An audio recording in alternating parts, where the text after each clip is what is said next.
مشرق وسطی کا بحران سنگین صورت اختیار کر گیا۔ سلامتی کونسل میں سیکرٹری جنرل اقوام متحدہ انتونیو گتریس نے ریمارکس میں کہا بحران کے نتائج خطے کے لیے انتہائی خطرناک ہیں۔ یہ ہفتہ وسیع حملے اور مزید بگاڑ لے کر آیا ہے۔ مشرق وسطی میں بڑھتی کشیدگی سرحدوں اور بر اعظموں میں گونجتی ہے۔ لبنان کی علاقائی سالمیت کا احترام کرنا چاہیے۔ ترک صدر رجب طیب اردوان کا کہنا ہے شام اور لبنان پر بڑھتے حملے اب ترکی کے لیے بھی سیکیورٹی خدشات پیدا کر رہے ہیں۔ برادر ممالک کے خلاف کسی بھی کارروائی پر خاموش نہیں رہیں گے۔ گزشتہ روز ترک پارلیمنٹ سے خطاب میں اردوان نے خبردار کیا کہ ترکیہ کے حقوق اور مفادات کو نقصان پہنچانے کی کسی بھی کوشش کا بھرپور اور سخت جواب دیا جائے گا۔ Durdurulmalıdır. Bu insanlığın ve İnsanlık cephesinin ödevidir. Tarihin tekerrürüne izin verilmemelidir. Netanyahu ve cinayet şebekesinin Suriye ve Lübnan'a yönelik saldırıları bu iki kardeş ülkeyi olduğu kadar artık Türkiye'yi de tehdit eder bir noktaya taşınmıştır. Kardeşlerimize yönelik bunu söylemenize gerek yok. Biz sizin niyetinizi, amacınızı asla müsaade etmeyeceğiz. Kimse macera peşinde koşmasın. Kimse Siyonist katliam şebekesinin kuyruğuna takılmasın. Eğer Doğu Akdeniz'de Türkiye'nin ve Kıbrıs Türk'ünün hak ve hukukuna kastedilirse bilinmesini isterim ki cevabımız çok net olur, çok da sert olur. امریکہ نے ایران کی مزید 9 شخصیات اور اداروں پر پابندی لگا دی۔ امریکی محکمہ خزانہ کے مطابق پابندیاں ایرانی وزارت دفاع، پاسداران انقلاب اور ایرانی افواج کو اسلحہ خریداری میں معاونت پر لگائی گئی ہیں۔ امریکی محکمہ خزانہ نے وزارت خزانہ اسکاٹ بیسنٹ کے حوالے سے بتایا ایران کو ہتھیاروں کی خریداری میں معاونت فراہم کرنے والے نیٹ ورکس کے خلاف کارروائیاں جاری رکھی جائیں گی۔ اقدام کا مقصد ایران پر زیادہ سے زیادہ دباؤ ڈالنا ہے تاکہ ایران کی مالی سرگرمیوں کو محدود کیا جا سکے۔ امریکی فوج کی خلیج عمان میں بھارتی ٹینکر کے خلاف کارروائی۔ سینٹکام نے بتایا بھارتی ٹینکر کو ناکہ بندی اور احکامات کی خلاف ورزی پر نشانہ بنایا گیا۔ بھارتی ٹینکر میں کیمیکل تھا جسے امریکی جنگی جہازوں نے نشانہ بنایا۔ بھارتی ٹینکر پر عملے کے 21 افراد کو بچا لیا گیا، 3 لاپتہ ہیں۔ رائٹرز کے مطابق بھارت نے بحیرہ عمان میں آئل ٹینکر حملے امریکی مشن کے نائب سربراہ کو طلب کر لیا۔ آئل ٹینکر پر امریکی حملے کے خلاف باضابطہ اپنا شدید احتجاج ریکارڈ کرایا۔ حملے کے بعد آئل ٹینکر میں آگ لگنے سے عملے کے 3 بھارتی اہلکار لاپتہ ہیں۔ متاثرہ آئل ٹینکر کے مجموعی طور پر 28 افراد کے عملے میں سے 24 بھارتی شہری تھے۔ مشرق وسطی میں کشیدگی بڑھنے کے باعث بین الاقوامی مارکیٹس میں خام تیل کی قیمتوں میں اضافہ دیکھا جا رہا ہے۔ برینٹ خام 1.15% اضافے کے ساتھ $94.16 فی بیرل پر ٹریڈ کر رہا ہے۔ امریکی ویسٹ ٹیکسس 1.25% اضافے سے $91.15 فی بیرل ہو گیا۔ ایمنسٹی انٹرنیشنل نے فلسطینیوں کی نسل کشی کے اسرائیلی اقدامات پر ایکشن لینے کا مطالبہ کر دیا۔ اسرائیل کے غیر قانونی اقدامات پر 149 صفحات پر مشتمل رپورٹ جاری کر دی۔ رپورٹ میں لکھا ہے مغربی کنارے سے فلسطینیوں کی جبری منتقلی اسرائیل کی مربوط پالیسی کا نتیجہ ہے۔ اسرائیل نے فلسطینیوں کی نسل کشی کی ریاستی سرپرستی میں مہم تیز کر دی ہے۔ فلسطینیوں کو مقبوضہ علاقوں سے جبری بے دخل کیا جا رہا ہے۔ مغربی علاقوں میں اسرائیلی آباد کاریاں اقوام متحدہ کی قراردادوں کے تحت غیر قانونی ہیں۔ محمد کے علاقے شیخ بانڈا میں فورسز نے کارروائی کر کے فتنہ الخوارج کے 2 دہشت گرد جہنم واصل کر دیے۔ جہنم واصل کیے گئے خوارج میں ایک افغانی خوارج شامل ہے۔ پاکستان میں دہشت گردی کے پیچھے فتنہ الخوارج اور افغانستان کے درمیان روابط پھر منظر عام پر آ گئے۔ جہنم واصل خوارج سے افغان اماراتی شناختی کارڈ، غیر ملکی کرنسی، جدید اسلحہ اور خودکش جیکٹ برآمد کی گئی۔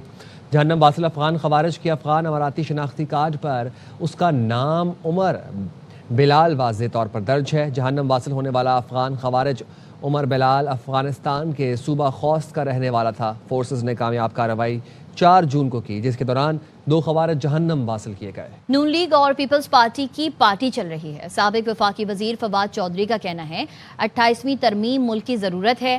2 خاندانوں نے سب کو بے وقوف بنا رکھا ہے۔ پاگل پن ہے جو اس وقت چل رہا ہے. 28ویں ترمیم جو ہے بالکل ضروری ہے پاکستان کے لیے.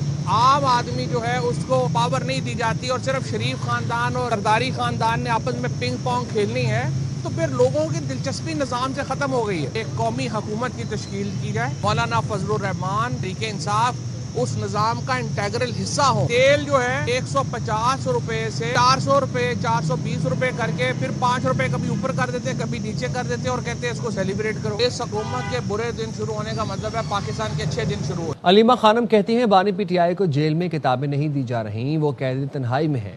ان کے حقوق مانگنا تحریک انصاف کی سیاست میں مداخلت ہے تو کریں گے. اچکزئی اور وزیر اعلیٰ سہیل آفریدی سے بھی کہا ہے وہ بانی پی ٹی آئی کے لیے کچھ کریں.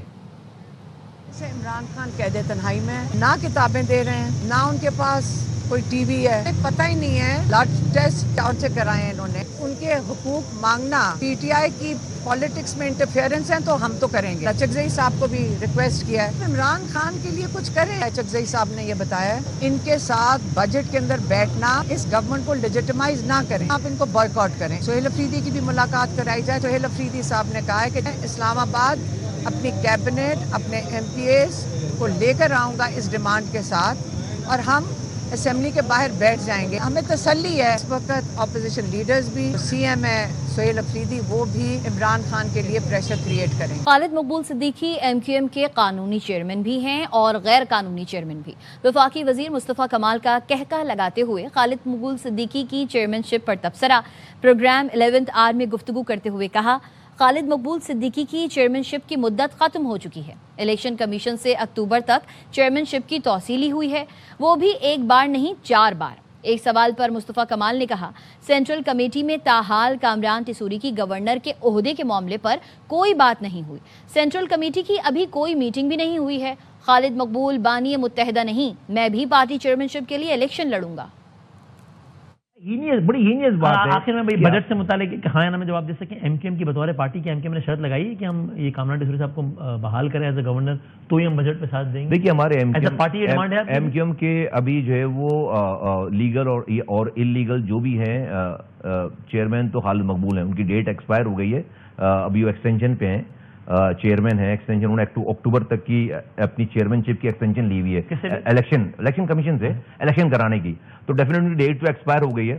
ان کی ایک سینٹرل کیبنٹ ہے, اس سینٹرل کیبنٹ ڈیسیجن میکنگ ہے. میں اس سینٹرل کیبنٹ کا جو ہے وہ حصہ ہوں. تو سینٹرل کیبنٹ میں ابھی تک خالد مقبول صاحب نے ہم سے ڈسکس نہیں کیا ہے کہ کامران ٹیسوری, میں نے میسج بھی کروایا کہ بھائی اگر تو جو ہے یہ پارٹی پالیسی ہے تو ہمیں بھی بتائیں نا, میں بھی بولوں خالد کہ کامران ٹیسوری بھائی ہمارے جو ہے وہ ہماری ریڈ لائن ہے.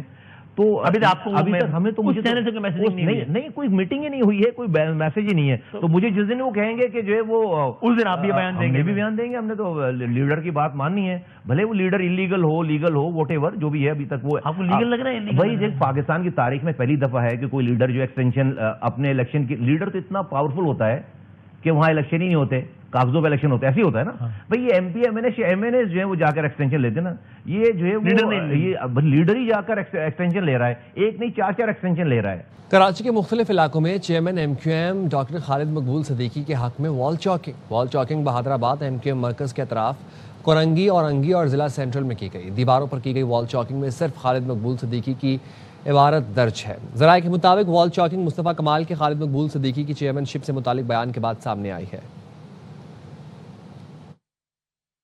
جوڈیشل کمیشن کا اجلاس آج ہوگا. چیف جسٹس یحییٰ آفریدی صدارت کریں گے. جوڈیشل کمیشن اجلاس میں کمیشن رولز کی منظوری کا امکان ہے. سپریم جوڈیشل کونسل کا اجلاس بھی آج ہوگا. جوڈیشل کونسل اجلاس میں ججز کے خلاف شکایات کا جائزہ لیا جائے گا. قومی عدالتی پالیسی ساز کمیٹی کا اجلاس بھی ہوگا. قومی عدالتی پالیسی کمیٹی اجلاس میں عدالتی ریفارمز کا جائزہ لیا جائے گا.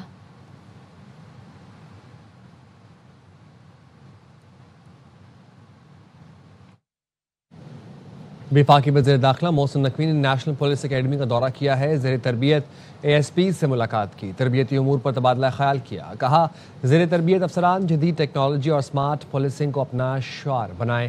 فیلڈ مارشل عوام کے ساتھ حسن سلوک سے پیش آئیں, ان کے مسائل فوری حل کریں. زیر تربیت اے ایس پیز ملک کا مستقبل ہیں, ان کی پیشہ ورانہ صلاحیتوں پر پورا اعتماد ہے. اے ایس پیز کو بہترین تربیت اور جدید سہولیات کی فراہمی ہماری اولین ترجیح ہے.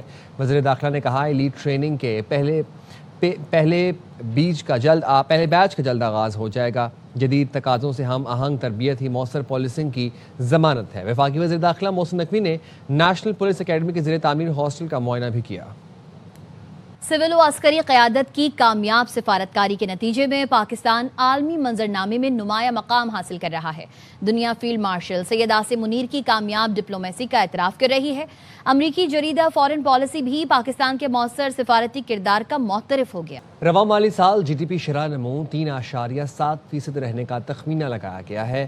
حماد عالم نمائندہ نقطہ ہمیں اس حوالے سے اپڈیٹ کریں گے۔ بتائیے حماد۔ جی حماد۔